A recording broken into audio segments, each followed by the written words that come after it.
Salut à tous mes chers amis, c'est Chris sur Mythologie Astrale. Si vous m'avez trouvé, c'est que vous êtes plutôt futé. Et aujourd'hui, on se retrouve dans un nouvel épisode du podcast pour parler d'un sujet qui est pas très joyeux, mais qui, je l'espère, sera très intéressant. C'est un peu la grande question qui m'a été adressée depuis que j'ai commencé le podcast. Donc je sais que c'est un sujet que vous attendez depuis un moment. Donc je suis content de le partager avec vous. Et surtout, je suis content d'être dans un meilleur état, je pense, en termes de santé mentale pour affronter aussi le sujet, parce que c'est quand même des énergies qui sont costauds à interpréter. Et c'est pour ça que d'ailleurs les personnes qui sont un peu comme d'hab petite nature, qui sont plus là pour le côté artistique et compagnie que pour la dimension un peu plus challengeante de l'astrologie, je pense que c'est pas forcément un épisode qui est fait pour vous. Il y a plein d'épisodes sur le podcast, des épisodes qui sont un peu plus gaulerie, un peu plus légers, mais là c'est vrai que c'est un épisode qui s'annonce assez lourd et assez intense, donc âme sensible, s'abstenir. On va parler ici des 3 aspects qui, selon moi, sont les plus difficiles, challengeants en astrologie. Alors, le but du jeu, très important, et c'est le seul disclaimer que je vais faire parce que j'ai vraiment pas la force d'en faire d'autres. Le but du jeu, c'est pas de faire les Jeux Olympiques de la misère, le top 5 des malheurs des gens et donner un PIMS à des gens qui auraient plus souffert que d'autres. Quand on sait que la perception de la douleur, du manque, de la perte et toutes ces choses-là, c'est hyper subjectif, hyper variable. Ça veut rien dire en fait ce que les gens vivent comme expérience. Donc c'est dur à entendre parce que les gens se disent oh my god, non mais on m'a enlevé un bras, j'ai perdu ma mère à l'âge de 2 ans ou à la naissance. Chacun vit des choses qui sont effroyables et ça sort de la bouche de quelqu'un qui a un carré lune Saturne. Mais les perceptions sont différentes. C'est juste que je trouve que pour les temps qu'on vit, l'exposition aux technologies de l'information et de la communication, toute la publicité à laquelle on est soumis, les épreuves aussi personnelles que les gens vivent, le choc des cultures, la mondialisation, enfin toutes ces choses-là, je trouve qu'il y a certains aspects qui sont un peu plus difficiles à vivre, en tout cas à cette époque. Ces aspects, ils sont éternels, donc en fait ces espèces de jeux, ces espèces de scripts et de scénarios que nous, on vit, ils sont éternels, mais ils se manifestent à chaque fois de manière différente en fonction du contexte culturel, en fonction de l'époque aussi de ces aspects-là. D'ailleurs, certains de ces aspects, c'est hyper compliqué à expliquer dans un seul épisode et je vais pas vous faire tout le truc historique, peut-être que je vais le garder pour Patreon. Mais vous verrez qu'en fait, à certaines époques, certains aspects sont quasi obligatoires si on veut que la société fonctionne dans une certaine direction. Je pense notamment à certains aspects entre Mars et Uranus, ou certains aspects uraniens dans le thème de certaines femmes. Si elles n'avaient pas reçu cette pression-là, peut-être qu'elles n'auraient pas proposé les idées parfois révolutionnaires en fait qu'elles ont proposées à une époque où par exemple les femmes n'avaient pas de droits, elles n'avaient pas forcément accès à la propriété, elles n'avaient pas forcément accès même à la liberté d'expression quoi. Donc voilà, chaque aspect a sa raison. Les gens sont pas en train de souffrir pour rien. C'est pour ça que c'est très important et c'est le dernier disclaimer finalement. J'en fais un autre des disclaimers, c'est-à-dire que je care. Mais voilà, l'autre dernier disclaimer à rajouter, c'est que si cette vie, ou en tout cas cette perception de la réalité, c'est un peu comme dans un jeu vidéo, il y a un développeur en fait de ce jeu vidéo qu'on peut contacter s'il y a vraiment un bug ou s'il y a un truc qui pète en fait. Et c'est pour ça qu'en astrologie, on dit souvent que même les aspects les plus difficiles, on peut toujours les transcender avec une foi qui est sincère. Et donc c'est un peu, justement dans le monde des jeux vidéo que j'ai pas mal fréquenté avant, c'est un peu de la triche. C'est tous les systèmes de code, c'est de craquer le jeu pour pouvoir modifier, augmenter le nombre de points d'un certain joueur, etc. Mais en fait, en tout cas moi c'est comme ça que je vis ma foi. C'est possible, c'est vraiment possible, et c'est toujours une option quand on vit vraiment difficilement certains aspects, c'est de se dire qu'il y a un Dieu, il y a quelqu'un qui a écrit ces scénarios, ces scripts qu'on est en train de vivre. Il y a une raison qui est profonde, qui est cachée derrière, qu'on doit, en tout cas qu'on peut décrypter, déchiffrer, comprendre dès lors où on décide de dépassionner son discours, de dépassionner le regard qu'on pose sur la situation, de dépassionner même la perception qu'on a de cette situation. Et là en fait il y a une vérité qui est un peu supérieure. Je me souviens plus exactement du nom du psaume, mais c'est une partie de la prière de Jeanne d'Arc où en fait elle dit que l'espoir gît au-dessus du désespoir, et qu'en fait il faut garder les yeux au-dessus des flammes, no pun intended, miskin, pour pouvoir comprendre la vérité, qui se cache derrière une situation de chaos, une situation qui est compliquée. Donc voilà, ça c'est dit. Et maintenant, parlons un petit peu de ces 3 aspects. Pour moi, le premier, c'est vraiment Pluton qui fait des aspects compliqués avec Mars, que ce soit une opposition ou un carré. Mais là, on va particulièrement parler du carré. On va particulièrement parler de l'opposition, désolé. Donc l'opposition entre Pluton, la planète de la transformation et du pouvoir, et Mars, la planète de l'action et de l'agressivité, crée une tension qui est super intense. Et donc à l'échelle personnelle, donc vraiment dans la personnalité de l'individu, ça peut se traduire dans un conflit entre la volonté personnelle et les forces de transformation qui sont plus profondes. Donc en gros, on désire intensément quelque chose, mais notre âme, ou en tout cas une vision ou une dimension de nous qui est supérieure, sait que c'est pas le moment, ou c'est peut-être pas de cette façon-là qu'il faut le faire. Et donc il y a une tension entre les deux, et c'est une tension qui est assez violente parce que du coup, ça se traduit par plein de choses dans le corps. Donc moi, je suis pas médecin et c'est vraiment pas de l'astrologie médicale ce que je suis en train de faire, mais c'est juste pour illustrer en tout cas l'entièreté de cet archétype. Les personnes ont beaucoup d'inflammation, de brûlures. Les personnes sont en conflit avec eux-mêmes. Ils ont un désir profond pour quelque chose, mais ils ne s'autorisent pas à y accéder. L'autosabotage et plein d'autres choses. Donc j'ai pas envie d'être trop morbide dans cet épisode, même si s'y prête grave. Et donc là, vous entendez l'excitation de ma voix. Ça, c'est la lune en maison 8. Mais j'ai pas envie d'être morbide, mais ça m'étonnerait pas qu'il y ait pas mal de personnes qui ont commis des actes moralement répréhensibles qui soient nés avec cet aspect de Pluton et de Mars. Cette espèce de pulsion de violence. Et donc, il y a peut-être des forces de transformation qui essaient de stopper cette pulsion de violence, mais peut-être qu'elles n'y arrivent pas. Et le désir, la volonté de la personne sont trop forts, et en fait elle commet un crime par exemple, ou elle commet un délit, elle fait quelque chose qui n'est pas forcément autorisé. Beaucoup de conflits et de luttes de pouvoir aussi. C'est une personne qui, avec cet aspect, peut se retrouver dans des situations où elle doit se battre pour s'affirmer, utiliser la violence, souvent contre des forces qui sont oppressives, manipulatrices. Donc on pense par exemple, on a besoin de partir dans un film de science-fiction, on pense à des personnes qui sont dans tous les systèmes de foster care, d'adoption et compagnie, qui sont sous pupille de l'État, etc. Parfois, ils arrivent dans des environnements où, sans la violence, ils peuvent pas s'affirmer, ils peuvent pas se protéger. Et donc, évidemment, ça crée un cycle de violence, et on connaît les fins, en tout cas, de ces cycles-là, mais ça existe, c'est réel. Et en plus de ça, je sais qu'il y a des personnes qui écoutent le podcast qui ont vécu ce genre de situation-là. Des transformations qui sont super intenses, donc dans le négatif, mais aussi dans le positif, hein. Une personne qui était complètement addicte à l'alcool, qui du jour au lendemain arrête de boire et change complètement sa personnalité. Mais à l'envers, une personne qui, avec cet aspect, fait face à ses propres désirs et le côté peut-être presque démoniaque en fait de ses désirs. Des désirs de contrôle, des désirs de transformation, parfois des comportements qui sont destructeurs. Il peut s'agir de personnes qui ont des pulsions agressives ou qui se mettent volontairement dans des situations où le pouvoir est en jeu, le pouvoir qu'ils ont sur eux-mêmes ou le pouvoir qu'ils peuvent exercer sur une autre personne. Évidemment, vous vous doutez bien qu'il y a une dimension karmique à tout ça, sinon c'est pas drôle. C'est un aspect qui suggère un karma qui est lié aux abus de pouvoir, à des conflits violents dans des vies antérieures. C'est des individus qui peuvent avoir été des figures de pouvoir, mais pas malheureusement de pouvoir abusif. Ou des personnes qui ont subi des oppressions sévères. C'est toujours un extrême ou un autre avec Pluton, et qui doivent apprendre à équilibrer la force avec compassion et avec l'usage de la transformation personnelle. Donc ce processus, il permet de guérir des blessures karmiques qui sont très profondes. C'est comme si on vous plaçait dans cette réalité-là pour vous pousser vers la dimension un peu plus positive de cet aspect. L'idée ici, c'est de transcender des schémas de contrôle et de domination. Donc, soit des situations extrêmes où on est contrôlé et abusé, soit des situations extrêmes où on est sous contrôle et dans l'abus, quoi.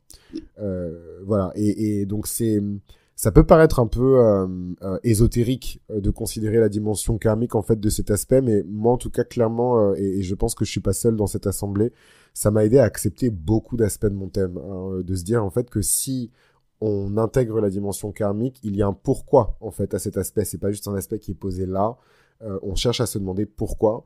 Et voilà, et en creusant parfois, je vous dis, il y a des personnes qui, alors pas forcément tout de suite dans les mémoires régressives et les lectures karmiques et tout du thème, mais il y a des personnes, elles se disent, c'est quelque chose qui me paraît tellement familier. C'est vrai qu'il y a une dimension de ma personnalité qui correspond à ça.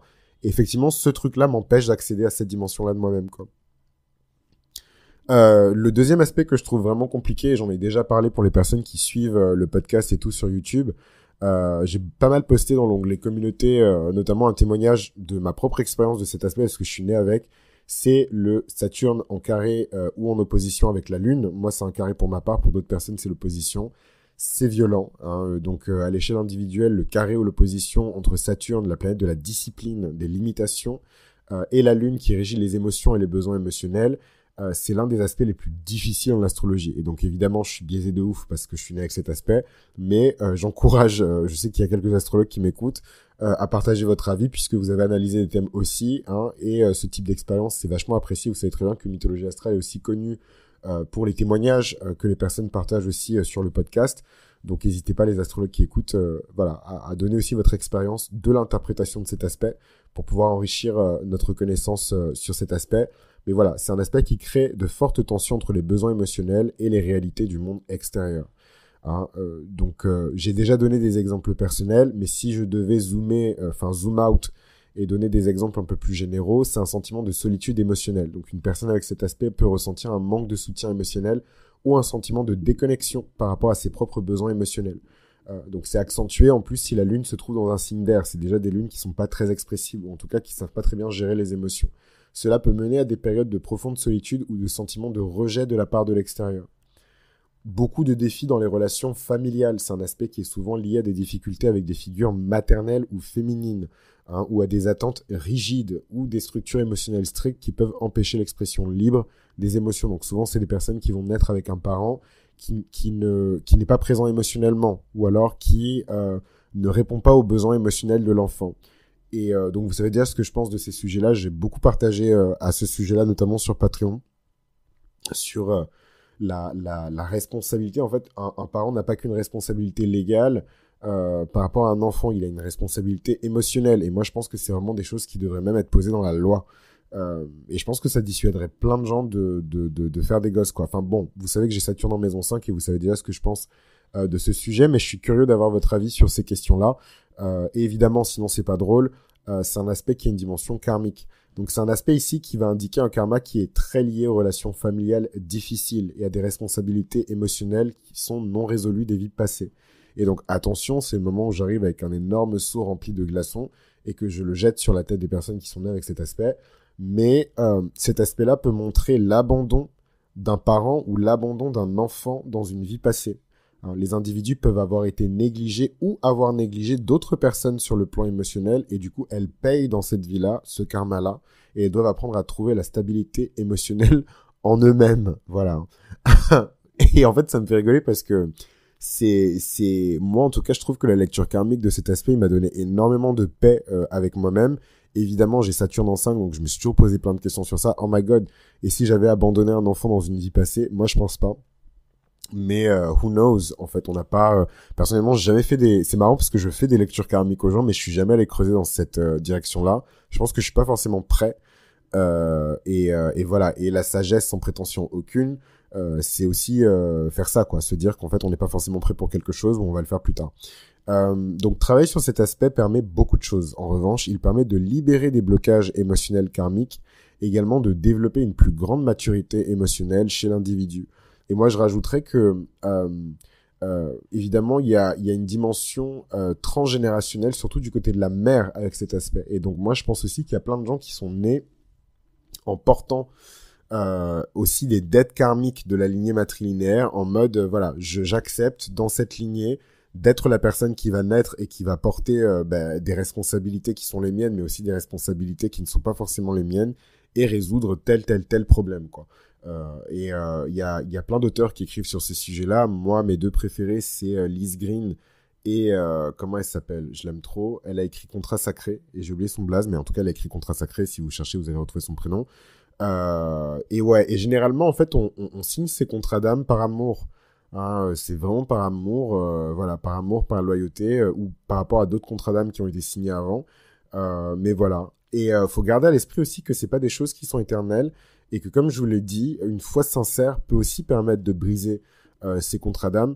Moi, je suis pas trop forcément d'accord avec ça se voit, je suis pas serein par rapport à ma réflexion et tout ce que je pense vraiment de ce truc-là. Je suis encore en train de réfléchir, mais je penche plutôt pour le côté des accords. Je ne pense pas que les enfants devraient payer les dettes karmiques des parents. Enfin, c'est pas un truc qui me... Voilà. Je suis pas forcément d'accord avec ça. Et j'ai l'impression que le monde est fait comme ça. Mais je suis pas forcément d'accord avec cette loi-là. Mettez dans les commentaires ce que vous pensez en plus de ce sujet-là, parce que c'est assez intéressant d'avoir les perspectives de chacun. Et on passe au dernier aspect difficile que je voulais aborder avec vous. C'est évidemment, vous l'aurez deviné, Saturne en carré ou en opposition avec Vénus. Et c'est marrant, mais j'ai plein de clientes qui ont cet aspect. Mais vraiment, mais je pense que c'est parce que je suis né avec un trigone de Saturne sur Vénus, et les gens qui me connaissent, je pense que c'est l'un des aspects de ma personnalité qui est quand même l'un des plus forts, en tout cas sur l'esthétique, parce que c'est Vénus. J'aime les vieilles choses, j'aime ce qui est ancien, j'aime un peu cette espèce de mélancolie permanente du passé. J'y regarde vachement tourner sur le passé, je m'intéresse à la mythologie, à l'astrologie, enfin des choses quand même qui nous viennent du passé.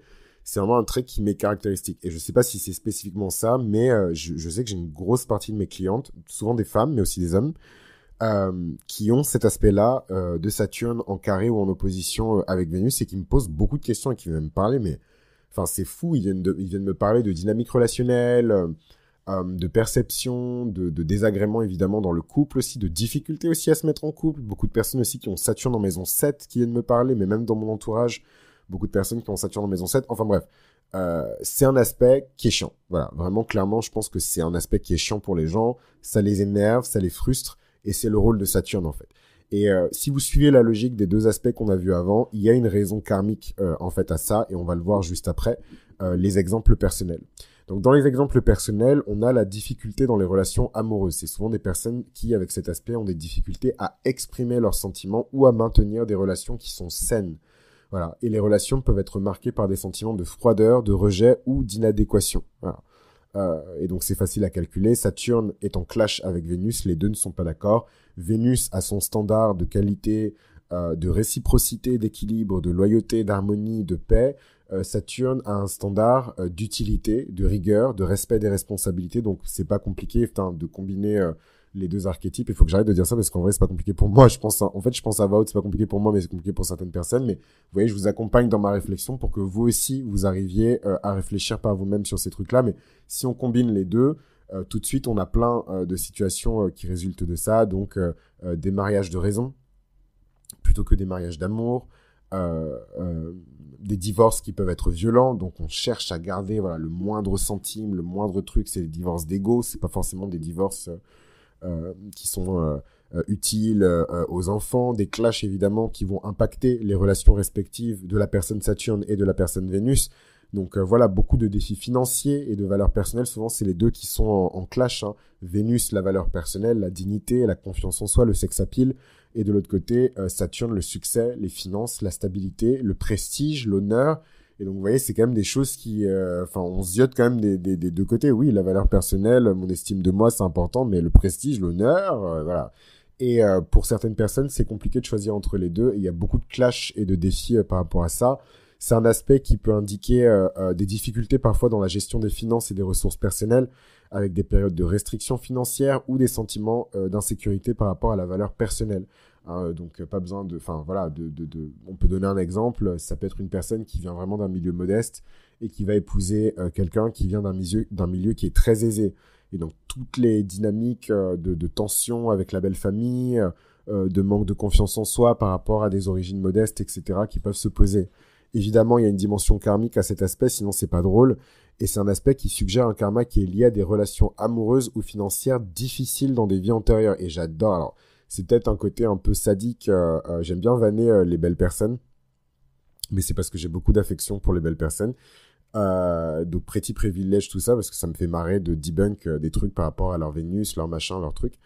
Et mais ouais, si on est avec cet aspect-là, c'est que dans des vies passées, on peut avoir fait n'importe quoi justement avec le don de la beauté, du charme, de l'attraction, de la séduction, de la persuasion, de la négociation. Enfin, tout ça, c'est le domaine de Vénus. Vénus, c'est pas juste que des apparences, c'est aussi le calcul, c'est les mathématiques, c'est les sciences, c'est ce retour perpétuel à zéro, à l'équilibre, c'est la gestion, c'est la comptabilité. Vénus... et on peut avoir utilisé cette énergie vénusienne à mauvais escient, avoir fait beaucoup de mal, avec un physique attrayant comme avec un super cerveau, une super calculatrice à l'intérieur du cerveau. Et du coup, on paye en fait dans cette vie avec cet aspect-là, qui est un peu difficile entre Saturne et Vénus.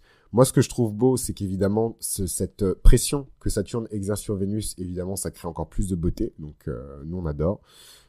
Ça accroît la résilience, ça permet de guérir aussi de blessures karmiques qui sont liées au domaine relationnel. Ça permet d'atteindre aussi une compréhension beaucoup plus profonde de nos forces et de nos faiblesses. Donc si ce contenu vous plaît et que vous avez aimé ce que vous avez entendu aujourd'hui, il y a une cagnotte qui existe sur Litchi, n'hésitez pas à contribuer à la hauteur à laquelle vous pouvez contribuer. Moi j'arrive très bientôt, j'étais en déménagement et je viens de m'installer, Dieu merci, à Lisbonne, par la grâce de Dieu. Et voilà, mais je vais vous envoyer le lien pour la cagnotte Litchi et surtout la liste des contreparties, puisqu'évidemment c'est pas drôle, il y a que vous qui contribuez. Il y aura des lectures personnalisées de thèmes. Il y aura également des thèmes personnalisés que vous pourrez afficher chez vous, donc très design et tout. Ça, c'est vraiment limité. D'ailleurs, je pense qu'il n'y en aura que 10. Voilà. Et plein d'autres surprises. Non, très important que je devais dire par rapport à aujourd'hui. Hyper content que la promo des moins 50%, elle vous ait plu. Mais du coup, elle va se terminer dans 72 heures. Donc, il va vous rester 3 jours à compter de cet épisode, pour pouvoir réserver vos thèmes directement sur la boutique. À partir du 1er juillet, vous pourrez seulement commander des thèmes astro depuis la boutique. Vous ne pourrez plus passer par les mails, tout va passer par la boutique. Et voilà, et qu'est-ce que je vais vous dire d'autre ? J'ai enfin résolu mes problèmes par rapport à la masterclass Pluton, et elle est en ligne. Et du coup, je vais faire un petit post dessus. Mais voilà, pour les personnes qui ont assisté au webinaire, vous avez un code promo qui est toujours valable parce que tout a été pré-rentré d'avance. J'avais juste à publier. Donc vous aurez 20% comme convenu sur la masterclass sur Pluton et j'ai réussi à mettre en place un système de souscription par mois. Voilà, donc si vous arrivez à faire toute la masterclass en 2 mois, c'est très bien, en 3 mois c'est très bien, en 4 mois, mais du coup vous pouvez fractionner et régler en plusieurs fois pour la masterclass sur Pluton. Donc sur ça je suis hyper content les amis. Comme je vous ai dit, je suis solo sur tout, donc vraiment prenez patience. Je sais que parfois vous m'envoyez des mails et tout et je réponds pas dans l'heure, c'est normal, il se passe plein de choses. Et plein de surprises qui arrivent puisque, comme je vous ai dit, je transitionne du format audio au format vidéo. Et voilà, si vous pouvez me donner un petit coup de main pour l'achat de matériel, ce serait vraiment cool. Et comme je vous ai dit, il y a une cagnotte Litchi qui existe. Et il y a des contreparties pour chaque contribution. Donc, n'hésitez pas à soutenir la création de Mythologie Astrale Production pour qu'on puisse faire plein de petites vidéos YouTube sympas ensemble. Et moi, je vous embrasse et je vous dis à très vite. Si vous m'avez trouvé, c'est que vous êtes plutôt futé. Et à bientôt.